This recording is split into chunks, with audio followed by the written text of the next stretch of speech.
Zee 24 तास एक पाऊल पुढे जावी असे आदेश पंचायत समितीला दिले.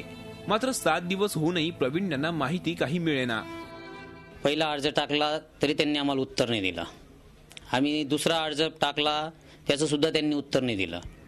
मग आम्ही परत ग्रामपंचायतकडे तिथून निघून लगेच पंचायत समितीला बीडीओकडे अपील केली. आम्ही मग बीडीओ साहेबांना बी आम्ही तक्रार दिली. त्यांनी बी आमचे कमसे कम 1.5 महिना तिथं लागला, 45 दिवस.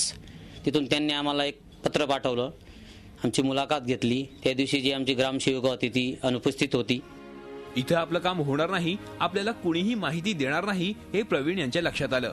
त्यामुळे त्यांनी झी हेल्पलाईनकडे आपली तक्रार नोंदवली. हेल्पलाईनची टीम पोहोचली कावठे गावात.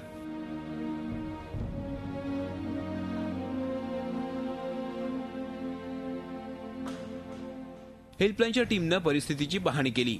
त्यानंतर आम्ही गाठलं विस्तार अधिकाऱ्यांना.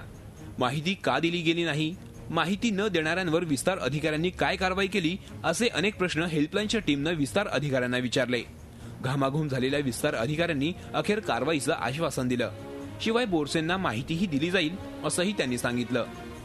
या प्रकरणाची मी संबंधित जे ग्रामपंचायत एजन्सी आहे त्यांच्यामार्फत पुन्हा म्हणजे याच्या अगोदर होऊन गेलेली माहिती आणि अजून पुन्हा मी माहिती तयार करून घेतो त्यांच्याकडून आणि जे कार्यवाहीस पात्र असेल त्यांच्यावर कार्यवाही करण्यास संबंधितांना आदेशित करतो. प्रवीण यांनी राज्य माहिती आयोग नाशिक यांच्याकडेही अपील अर्ज दाखल केलाय. आयोगाच्या कार्यालयात फोन केल्यावर अजून 2011च्याच प्रकरणांची सुनावणी सुरू असल्याचं सांगण्यात आलं. 2013ची प्रकरणं सुरू झाली की तुम्हाला कळवू असं प्रवीण यांना सांगितलं गेलं. राज्य माहिती आयोगाच्या या ढिसाळ आणि आळशी कारभाराचाही झी हेल्पलाईनची टीम समाचार घेणार आहे. शिवाय जोवर बोरसेंना सर्व कागदपत्र दिली जात नाहीत तोवर हेल्पलाईनची टीम याचा पाठपुरावा देखील करणार आहे. कारण सवाल हक्काचा आहे. धुळ्याहून प्रशांत परदेशीसह bureau report, Zee media, Mumbai. Zee 24 तास एक पाऊल पुढे.